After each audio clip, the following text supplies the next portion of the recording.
Salut les amis, content de vous retrouver pour cette nouvelle vidéo. Depuis quelques jours, j'ai un petit problème de connexion au niveau de mes données de téléphone, donc je suis sans internet. Vous savez que quand on est digital nomade ou quand on travaille en voyageant comme nous, c'est assez important. Donc voilà, je vous explique tout dans cette vidéo. C'est parti!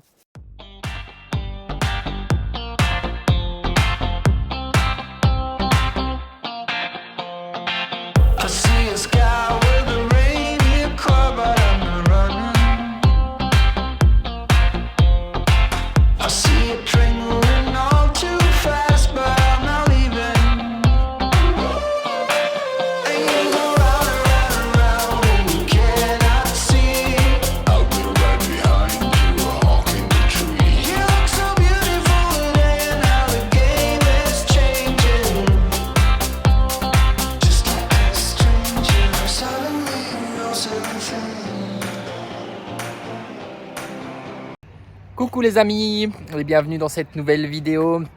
Donc voilà, ce matin on a repris la route pour rouler jusqu'à Port Angeles. Donc on avait plus ou moins 195 km, 195 km de route. Et à Port Angeles, il y a l'entrée du parc national olympique. Et donc comme à notre habitude, là on est devant le Visitor Center qui est juste là derrière. On va aller se renseigner pour voir un petit peu au niveau rando, au niveau place de camping et voilà les informations nécessaires. Et ensuite on se dirigera vers la place de camping et puis ce soir on espère pouvoir faire un petit feu si la météo reste comme elle est.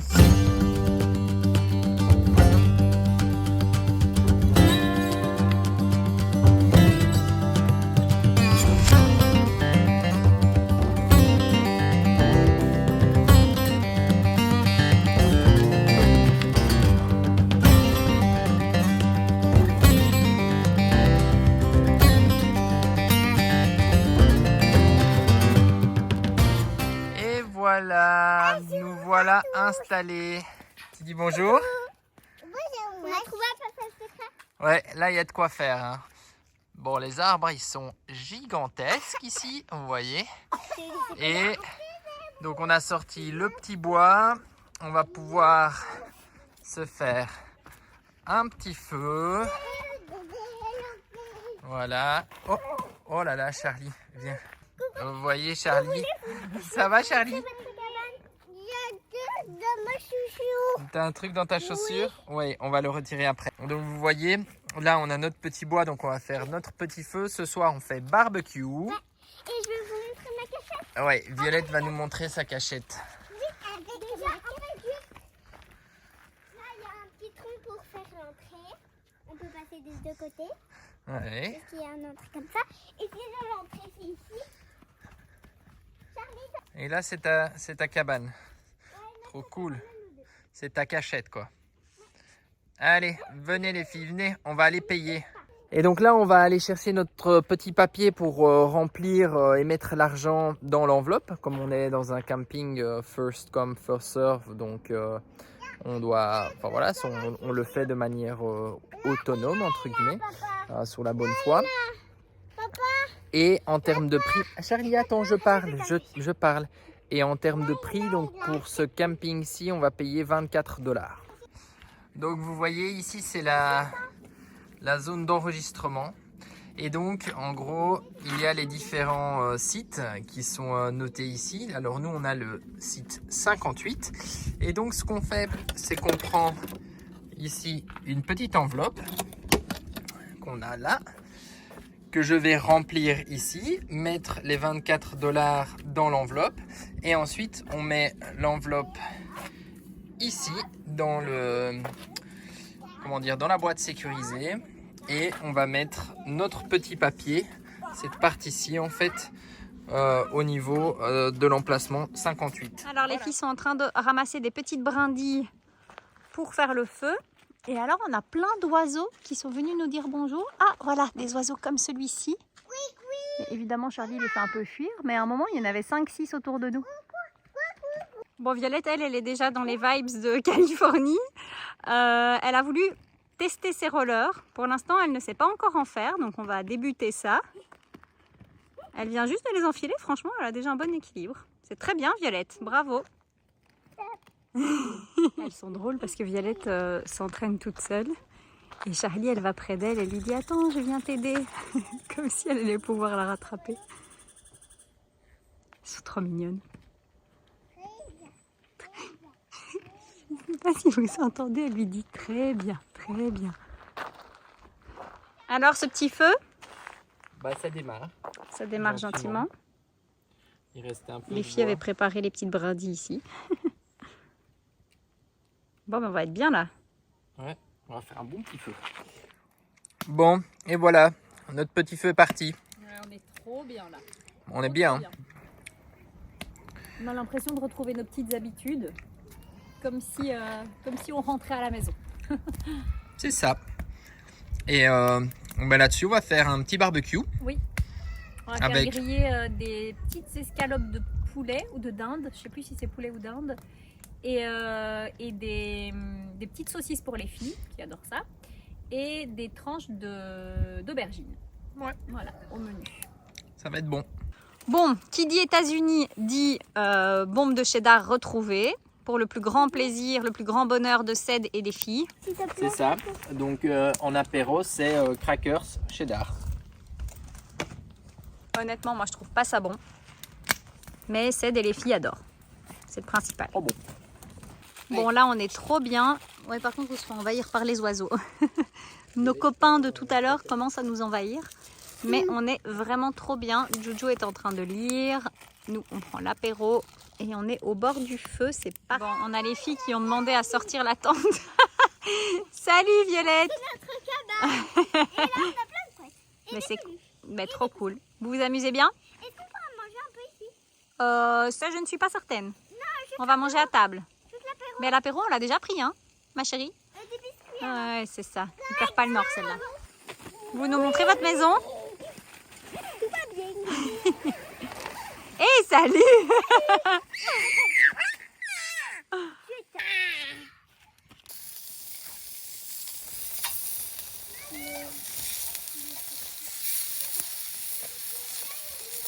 Et donc on a Ced qui est en train de cuire tout là-bas.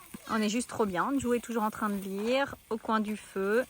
Voilà notre petit campement du soir. Donc les petites mangent devant leur tente, sur leur petite table. Et nous on mange juste là, au coin du feu. Et ça c'est vraiment la belle vie. Bon, et ça finit en chamallow grillé, c'est ça? Bah oui, les filles sont dans le camping-car. Non, les petites. La grande est là. Jojo est avec nous. Parce qu'elle ne raterait pour rien au monde les chamallows grillés. Et nous, on se termine au bord du feu avec des petits chamallows. Ouais, là on est trop bien. La classe.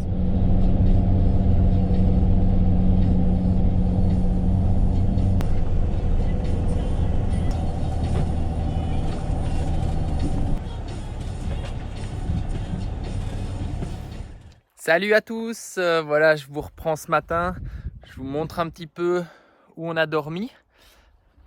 Alors voilà, on est sorti un petit peu, donc ça c'est un chemin de terre.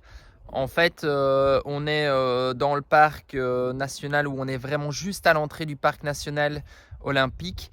Et en gros, j'avais trouvé un spot pour la nuit, c'était pas idéal, mais par contre c'était assez calme. Je vais vous montrer tout ça.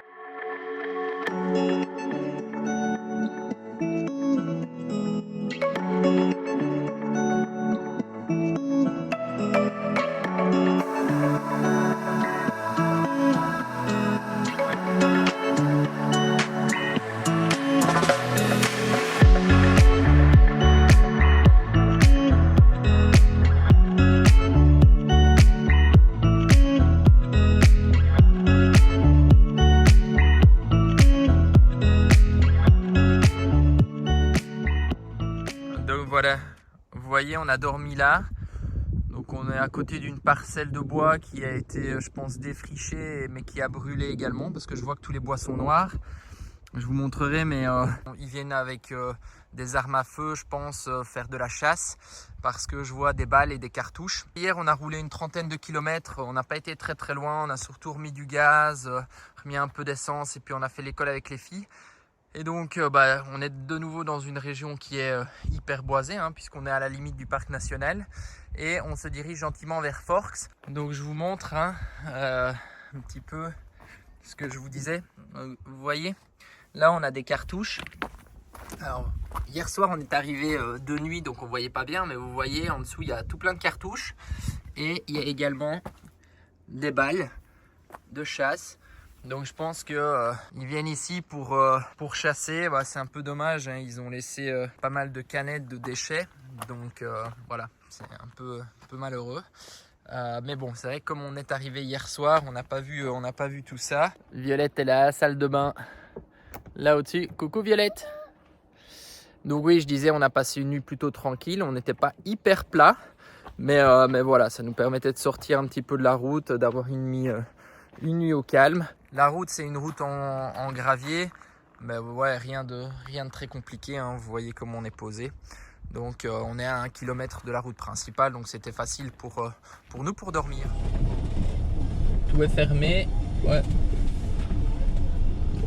C'est parti.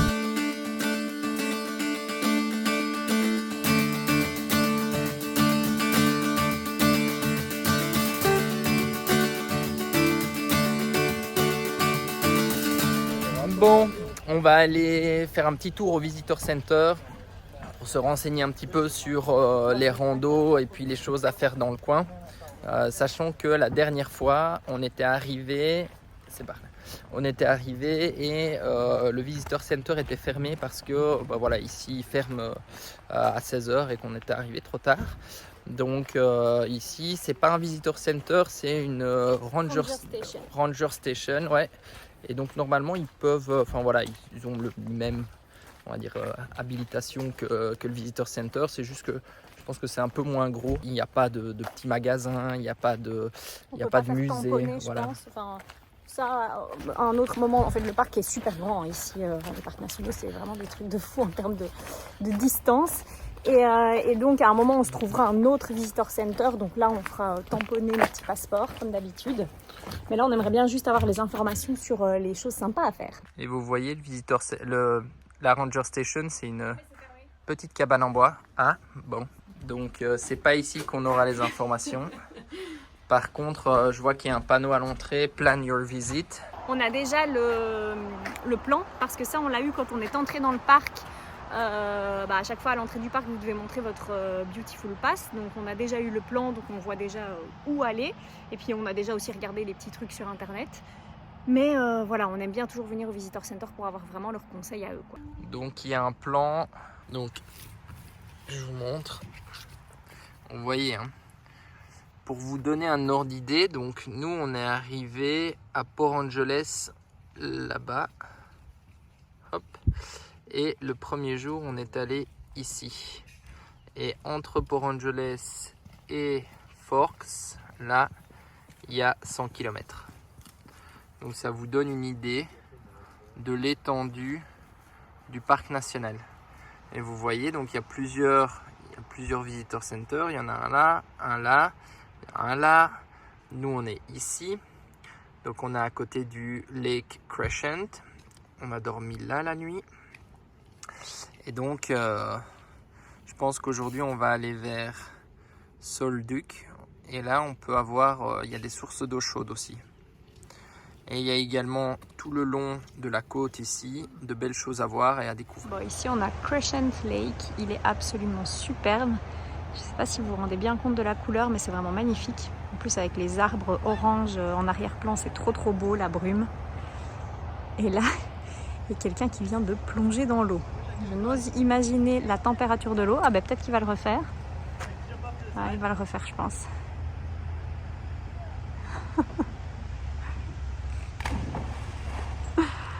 Bon ben vaut mieux pour lui que pour moi. On va où là, Charlie? On va remplir les passeports. On va au Visitor Center. On retourne au Visitor Center qui était fermé la dernière fois. Voilà, ça nous a fait un petit peu de kilomètres. Mais l'idée c'était quand même de pouvoir trouver un Visitor Center ouvert dans lequel on pouvait avoir les informations. Parce que voilà, comme la saison ici est quasiment finie, Comme je disais, il y a beaucoup de choses qui sont fermées. En l'occurrence, la Ranger Station était fermée. Et il y a également des trails, il y a également des campings qui peuvent être fermés. Donc voilà, on pense que c'est quand même mieux d'aller se renseigner avant pour éviter de faire des kilomètres ou de s'en rendre dans des endroits qui ne seront pas accessibles et surtout pas ouverts.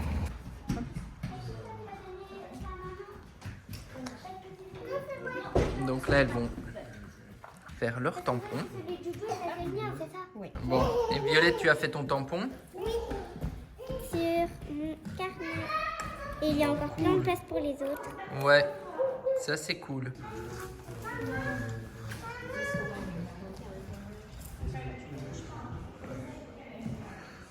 C'est un petit visitor center ici, mais qui est quand même de nouveau très bien présenté.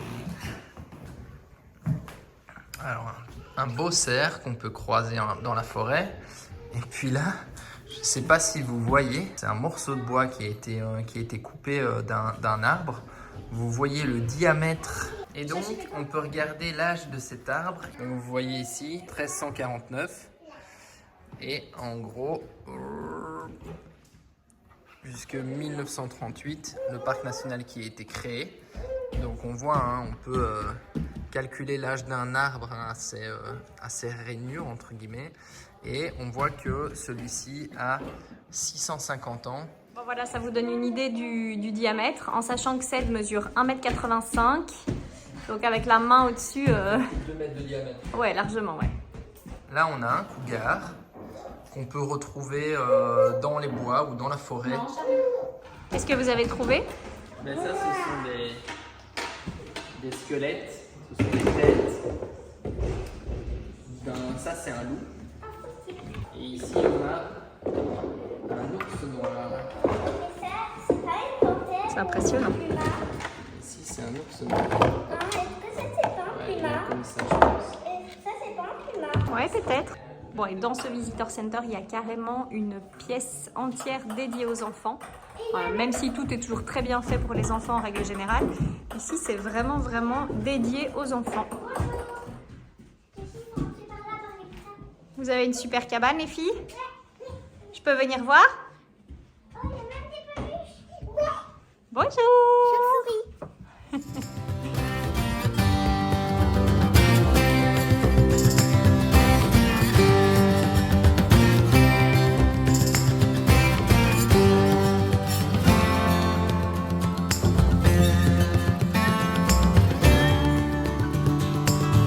Bon, on se trouve à Hurricane Bridge.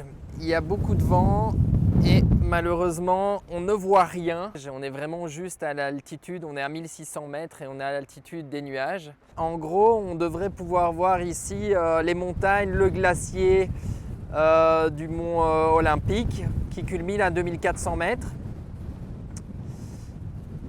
Et là, pour le coup, tout est bouché. Salut les amis, alors voilà, je vous reprends ce matin. Donc finalement hier, nous sommes allés, hein, comme vous avez pu le voir, au-dessus à Hurricane Bridge. Et ensuite, comme le temps s'est dégradé, ce qu'on a fait, c'est que on est redescendu gentiment et en fin de journée, on est allé se poser dans un McDo pour faire plaisir aux filles. Et bien sûr, dans les McDo, il y a une place de jeu, donc comme ça, elles ont pu se dépenser et nous, on a pu travailler. C'est vrai qu'on avait pas mal de choses à faire avec Jen. Et en l'occurrence, j'ai passé du temps à régler une histoire de connectivité pour mon téléphone, de la data. Donc voilà, je vais vous expliquer un petit peu. Je vais vous expliquer aussi quels sont les types de forfaits et ce qu'on a comme possibilité de connexion pour nous en voyage, parce que c'est vrai que la connexion, pour nous en tant que digital nomade ou voilà, en tant que voyageur et travailleur à plein temps, eh bien c'est super important. Comme on upload de la vidéo, comme Jen communique sur les réseaux de manière régulière, eh bien on a besoin de pouvoir être connecté.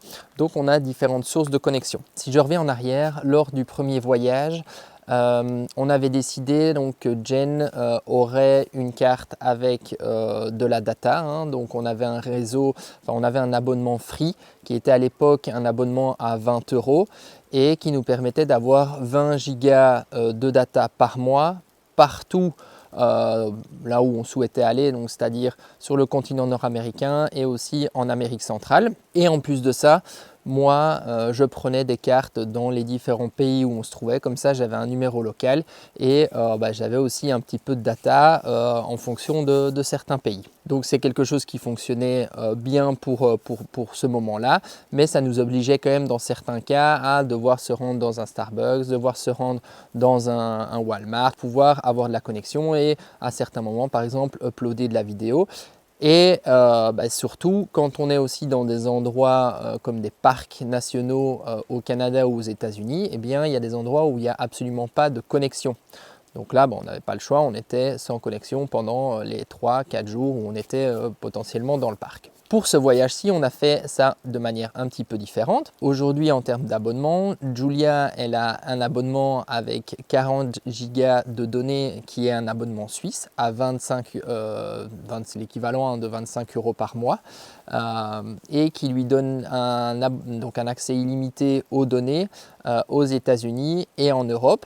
Donc, ce qui fonctionne très très bien pour elle parce que elle, en gros, son objectif c'est de pouvoir rester en contact avec ses copains et en tant qu'adolescente, elle partage via WhatsApp, via Instagram. Jennifer a un abonnement donc quasiment similaire, par contre elle, il est à 30 € et elle a également 40 gigas de data, mais elle a également aussi les appels illimités aux États-Unis, en Europe et les SMS illimités. Donc ça c'est parfait parce que c'est vrai que quand on doit appeler l'Europe, ça nous permet de pouvoir utiliser son téléphone. Et donc pour ma part, j'ai un abonnement Public Mobile, donc c'est un abonnement que j'ai pris à Halifax qui coûte 40 $ canadiens. On est à 27 € par mois et ça me permettait donc d'avoir un abonnement avec un numéro canadien et d'avoir 20 gigas par mois de data au Canada uniquement. Alors l'idée d'avoir aussi un abonnement local, ça me permettait d'avoir un numéro local et de pouvoir aussi avoir des applications à certains moments locales. C'est-à-dire que par exemple, tout ce qui est membership, donc pour devenir membre par exemple au Safeway pour les magasins, il vous faut un numéro canadien ou américain pour pouvoir avoir la carte. Par contre, arrivé aux États-Unis, je n'avais plus d'abonnement parce que l'abonnement Public Mobile était uniquement limité à la partie canadienne. J'ai pu faire une extension donc, pour avoir les États-Unis également, donc avoir l'illimité en termes d'appels au Canada et aux États-Unis et avoir 40 gigas de data. Et pour ça, je devais ajouter 10 $ par mois. Donc, j'ai maintenant un abonnement qui était à 50 $ par mois. Donc, ça veut dire que nos 3 abonnements cumulés, on a 120 gigas de data. C'est plutôt quand même pas mal. Voilà, encore une fois, en sachant qu'on est fort présent en ligne et qu'on a besoin de beaucoup de données à certains moments pour pouvoir télécharger de la vidéo. En plus de ça, pour pouvoir se connecter dans des endroits où il n'y a absolument aucune donnée, on a la Starlink. Donc la Starlink, elle, c'est une connexion satellite qu'on paye tous les mois, qui coûte 170 $ canadiens. Et avec ça, on peut se connecter dans des endroits où il n'y a absolument aucune couverture réseau. Pour autant qu'on n'ait pas d'obstruction autour de Manny. C'est-à-dire que je vous montrerai après. Ici, clairement, on est dans une forêt avec des arbres gigantesques.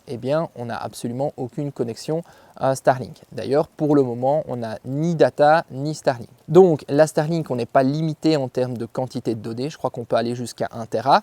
Et la vitesse de téléchargement, elle est quand même plutôt correcte. Dans le sens où pour télécharger, par exemple, une vidéo, les vidéos moyennes que je poste, qui sont de plus ou moins 25 minutes et qui font environ 3 gigas, pour poster ça, pour l'uploader donc sur la plateforme, ça prend environ 2h30. Donc ça nous permet d'avoir vraiment pratiquement de la couverture dans tous les endroits où on va se trouver. En ville, on aura de la data. Quand on sort des villes et qu'on est dans des endroits plus, on va dire, reculés, sans couverture réseau, on a la Starlink. Et donc on joue avec ces deux données-là. Sauf que depuis que je suis rentré aux États-Unis, j'ai un souci avec ma connexion. C'est-à-dire qu'au moment où je suis passé aux États-Unis, j'ai changé de forfait. Donc pour prendre le forfait public mobile à $50 par mois, $50 canadiens par mois. Et en fait, je voyais que j'étais connecté donc à la 5G ou 4G, voilà, en fonction de ce qu'il y avait. Mais par contre, j'étais incapable d'ouvrir une page internet et j'étais incapable de rafraîchir voilà, toutes les applications. J'ai essayé plein de choses, j'ai essayé de changer l'APN, j'ai essayé de retirer la carte, rallumer, éteindre le téléphone, déconnecter, connecter les datas. Malheureusement, rien n'a fonctionné. Donc c'est vrai qu'hier, je pense que j'ai passé environ 2h30, 3h à essayer de trouver une solution et à essayer aussi d'échanger avec le service client de Public Mobile pour pouvoir m'aider à récupérer les données. J'ai réussi à contacter le service client, donc j'ai envoyé un email et il me disait que j'allais avoir une réponse dans les 30 minutes. Donc j'ai envoyé un premier email avec les explications par rapport au problème. J'ai eu une personne qui m'a répondu assez vite et qui a commencé à prendre en charge mon dossier. Elle m'a dit qu'elle ne voyait pas de problème particulier, mais elle m'a dit qu'elle allait tout réinitialiser pour voir si ça fonctionnait. J'ai testé, ça fonctionne, j'ai récupéré des données. Ça se finit plutôt bien, mais c'est vrai que ça a pris quand même, je pense une bonne demi-journée et j'ai pas eu de données pendant 4 à 5 jours, ce qui est un petit peu embêtant. C'est pas très grave en soi, mais voilà, je voulais juste vous l'expliquer. Comme ça, vous en savez plus aussi sur comment nous, en voyage, on utilise le réseau. N'hésitez pas si vous avez des questions par rapport à la Starlink, par rapport aux abonnements. Je suis tout à fait disposé à vous répondre. Maintenant, je vais vous montrer un petit peu où on a passé la nuit. Et ce qu'on va faire aujourd'hui donc pour cette journée. Malheureusement, le temps n'est pas tout à fait avec nous, mais on va quand même trouver des choses à faire pour la journée. Allez, c'est parti, je vous montre tout ça. Coucou les filles, ça va? Ouais, ça va. On est en train de regarder la forêt enchantée. Et on se disait quoi, Violette? Je ne sais pas. On se disait que peut-être il y avait des fées et des lutins. Ouais, j'étais en train de montrer justement l'endroit dans lequel on a dormi et où on se trouvait. Vous voyez, on est à Solduc, donc dans une Solduc Hot Springs et on s'est posé dans une forêt. Voilà, c'est un camping donc qu'on paye ici dans le parc national. On est toujours dans le parc national d'Olympique et vous voyez, je vais vous montrer la hauteur des arbres. C'est juste complètement dingue. Ces arbres sont immenses. Et donc vous voyez forcément dans ce genre d'environnement, clairement la Starlink ne fonctionne pas. Et les arbres obstruent beaucoup trop le passage donc, des ondes satellites. On est arrivé vers 20h hier, donc c'est vrai que finalement on n'avait plus vraiment besoin de réseau et puis pour une fois qu'on n'est pas connecté, ça nous permet aussi d'être tranquille. Donc on a lu, les filles ont lu, on a discuté, on a joué également un petit peu, donc voilà, ça faisait du bien d'être un peu déconnecté aussi. Et pour la suite de la journée, eh bien, on va, donc comme je disais, on est à Solduc Hot Springs, donc ça veut dire qu'il y a des sources d'eau chaude qui sont pas très loin. On va aller se renseigner parce qu'il y a un endroit où il y a des piscines et donc où on peut profiter justement de ces sources. Et après-midi, pas très loin d'ici, on peut faire une randonnée pour aller voir une cascade ou des cascades. Donc voilà, c'est parti, on vous emmène avec nous pour la journée. Salut les cocottes! Trop belle!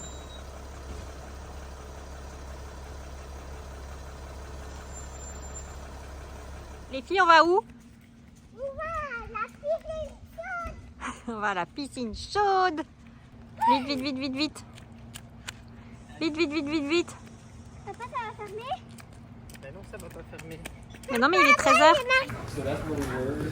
Bon, du coup, voilà les sources d'eau chaude. Donc là, ils sont en train de nettoyer en fait entre deux sessions. Et voilà, il y a plusieurs zones. Donc je pense que ça va être bien. Bon, dehors, il fait pas chaud. Là, nous, on a 10 degrés. Donc vivement qu'on soit dans les piscines, n'est-ce pas les filles? Oh, Charlie. Bon, notre séance dans les bains a été écourtée parce qu'en fait il y a eu une contamination dans une des piscines. T'as mal où, Chache? Ah bon? Donc il y a une contamination, en fait il y a 3 piscines et donc il y a une piscine pour les enfants et il y a une contamination dans une des piscines, dans la piscine des enfants en l'occurrence, parce que je pense qu'il y a un petit enfant qui a fait caca, pardon, il y a un petit enfant qui a fait caca et donc ils ont fermé toutes les piscines pour toutes les nettoyer complètement. Donc voilà, on est resté une vingtaine de minutes, même pas dans la piscine. 10 minutes ouais, voilà, dans la piscine et par contre après on a été remboursé de la totalité et donc la prochaine session c'était à 18h mais là comme on veut aller faire la petite rando, bah voilà, on se sentait pas de ressortir et puis re-rentrer dans les piscines, donc bah voilà, on a été remboursé et on a quitté l'endroit. Donc les entrées pour les Hot Springs c'était 19$ par adulte et 13$ pour Violette, en sachant que Charlie ne paye pas, donc en dessous de 4 ans on ne paye pas. Ok, voilà les poulettes. Bon, on part pour notre petite rando.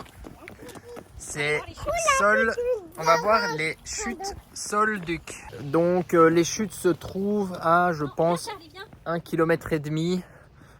Ouais. Je crois 1,5 km, peut-être un peu plus. Donc en gros on a pour 3 km aller-retour. Maintenant il fait beau, donc voilà, il est 16h30. On part pour une petite rando. Je pense qu'avec les filles ça va nous prendre 1 heure, 1 heure et demie. Oui, on t'attend Chache. Avec ses petites jambes. Hein Charlie, avec tes petites jambes, toi tu vas moins vite. Ah oui, t'as mis tes bottes. Elles sont trop belles tes bottes. Comme ça tu peux sauter dans les flaques. Et il y a des cougars dans le coin. Attention.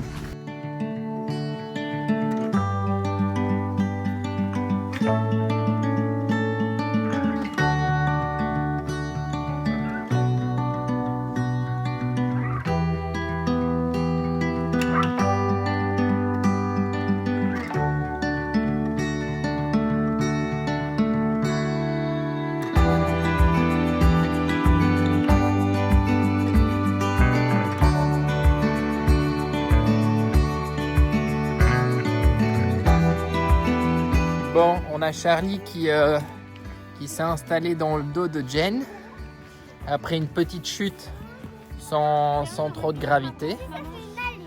Et puis voilà, on profite vraiment de cette forêt. C'est vraiment très très beau. Hein.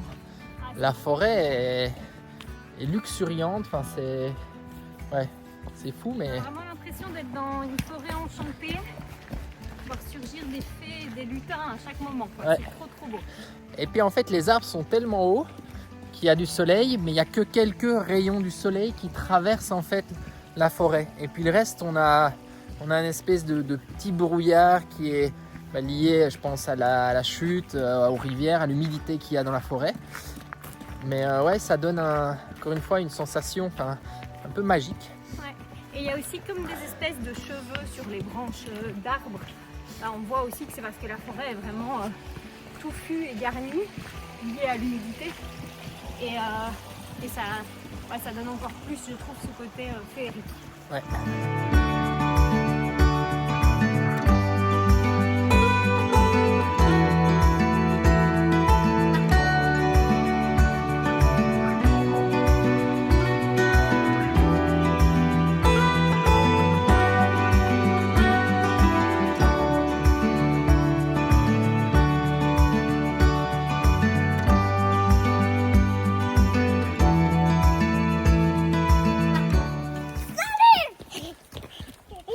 Bon, et bon, on termine gentiment la rando. C'était super sympa, très chouette petite randonnée. Et puis les filles, en fait là on est dans une rivière où on peut voir les saumons qui sautent. Je vous montre tout ça. En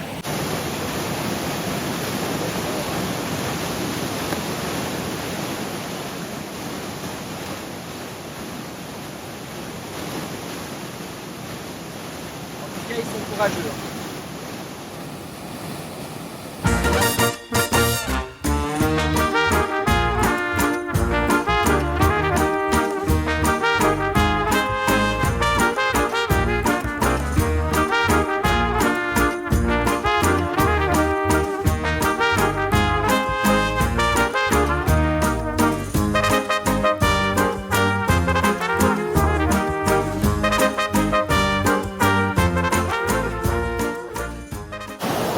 dingue, hein, il y en a vraiment tout plein qui sautent. Et voilà, on se demandait avec Jen, mais je pense qu'ils arrivent à remonter toute la rivière. Et puis, mais c'est un sacré voyage en tout cas.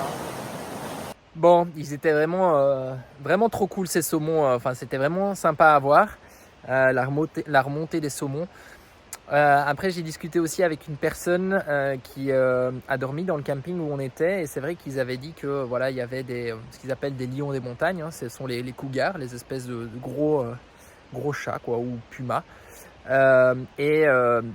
Ben, il m'a dit qu'il y a 2 jours, il y avait un cougar dans le camping qui avait dormi pas très loin de son van. Donc voilà, nous on n'en a pas vu, mais bon, on désespère pas. On va continuer à voir si on en croise. Et puis des ours aussi, hein, potentiellement. C'est vrai que là, l'endroit où il y avait les saumons, c'est dingue, mais il y a des saumons qui sont bloqués dans des petites flaques. Et donc, on a juste envie d'aller les chercher. Et je pense que c'est un repas facile pour tous les ours de la région. Donc voilà, mais en tout cas, c'était vraiment très sympa à voir. Et donc nous, là, on est parti, on continue notre route vers Forks. On va essayer de se trouver un petit endroit pour dormir ce soir, étant donné que je dois monter. Donc il nous faut quand même du réseau aussi, qu'on puisse sortir la Starlink. Donc voilà, on va voir, on va essayer de trouver quelque chose un petit peu en dernière minute. J'ai pas encore trop regardé, mais je pense qu'on devrait trouver un spot. Et voilà les amis, nous sommes arrivés dans la ville de Forks. Et donc c'est ici qu'on va passer la nuit. Vous voyez, hein, Mani est derrière moi. On est sur c'est une zone de repos, un parking de repos au centre-ville. Donc voilà, je pense que pour passer la nuit, ça sera amplement suffisant. Et donc moi je vais terminer la vidéo ici parce que je vais monter toutes les images que j'ai pour que vous puissiez la voir demain. Et je vous dis encore un grand merci pour tous vos messages. Comme d'habitude, je reçois plein de messages super bienveillants et de soutien pour la chaîne. Donc c'est vraiment super cool. Je vous dis aussi à très bientôt. Et les prochaines vidéos, ce sera sur la ville de Forks, qui est la ville emblématique, hein, de la saga Twilight. Donc voilà, si vous ne la connaissez pas, je vous invite à aller la voir. Sinon, pour ceux qui connaissent, mais voilà, nous on va visiter cette ville et puis continuer à découvrir le parc olympique parce qu'il est immense et donc il y a des zones côtières qui sont encore pleines de surprises. Et je vous dis à très bientôt pour de nouvelles aventures. Bye bye.